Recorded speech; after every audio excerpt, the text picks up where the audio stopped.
ಆತ್ಮೀಯ H16 news ಅರ್ಥಾತ್ ಸಿದ್ದರಾಮಯ್ಯ ಸ್ವಾಗತ. ನಾನು ನಿಮ್ಮವ MI ಅಥವಾ ಮಲ್ಲಪ್ಪ ಜೋತಾವರ್.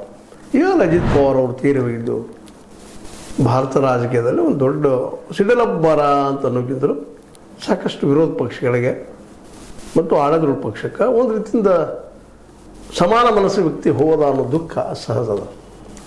ಯಾಕಂದ್ರೆ ಅಜಿತ್ ಪವಾರ್ ಬಗ್ಗೆ, ಅವರ ನಡೆದು ಬಂದ ದಾರಿ ಬಗ್ಗೆ ಇವರು ಸಾಕಷ್ಟು ಚರ್ಚೆಗಳು ನಡೀತಾನೆ ಇದ್ದಾವೆ. ಇಂಥ ಸಂದರ್ಭದಲ್ಲೇ ಇವರು ಏಕಾಏಕಿ ಅವ್ರು ತಮ್ಮ ಚಾಪರ್ ಮೂಲಕ ಬರೋ ಮುಂದೆ ಏನೋ ಆಯಿತು, ಘಟನೆ ಸತ್ತೋಗ್ಬಿಟ್ರು.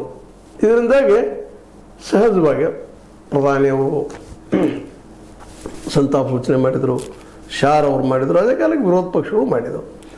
ಈ ಒಂದು ಸಂದರ್ಭದಲ್ಲೇ ಇದರಿಂದ ಏನಾದರೂ ರಾಜಕೀಯ ಇರ್ಬೋದಾ ಅನ್ನುವಂಥ ಒಂದು ಸಣ್ಣ ಪ್ರಶ್ನೆ ಅಲ್ಲಲ್ಲಿ ಎದ್ದು ಆ ದಿಶೆಯಲ್ಲೇ ನಮ್ಮ ಮಮತಾ ಬ್ಯಾನರ್ಜಿ ಅವರಂತೂ ಸ್ಪಷ್ಟವಾಗಿ ಇದೇನು ದುರಂತ ಆಗಿದೆ, ಯಾವ CBI ಬೇಡ, ED ಬೇಡ, ಮತ್ತು IT ಬೇಡ, ಯಾವುದೂ ಬೇಡ, ಸುಪ್ರೀಂ ಕೋರ್ಟ್ ಮೂಲಕ ಆಗಲಿ ಇವೆಲ್ಲ ಈಗಾಗಲೇ ಮ್ಯಾನಿಪುಲೇಟೆಡ್ ಆಗಲಿಕ್ಕಿದ್ದಾವ.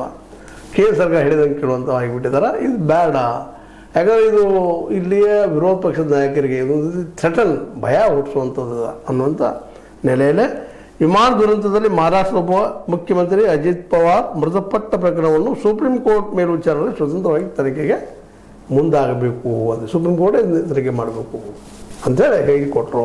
ಅದಕ್ಕೆ ತಕ್ಕಂಗೆ ನಮ್ಮ ಖರ್ಗೆ ಅವರು ಸಹಿತ ಆಯಿತು, ಇನ್ನುಳಿದ ಆಯಿತು, ಅವರು ಎಲ್ಲರೂ ಹೌದ್ರಿ ಇದು ಕೇಂದ್ರ ಏನು ಇವತ್ತು ಆಗ್ಯದ, ಕೇಂದ್ರ ಸರ್ಕಾರದಿಂದ ಅಥವಾ ಕೇಂದ್ರ ಸರ್ಕಾರದ ಯಾವುದೇ ಏಜೆನ್ಸಿಯಿಂದ ಇದು ತನಿಖೆ ಆಗೋದು ಬೇಕಾಗಿಲ್ಲ, ಇದೇನಿದೆ ತನಿಖೆ ಆದರೆ ನಮ್ಮ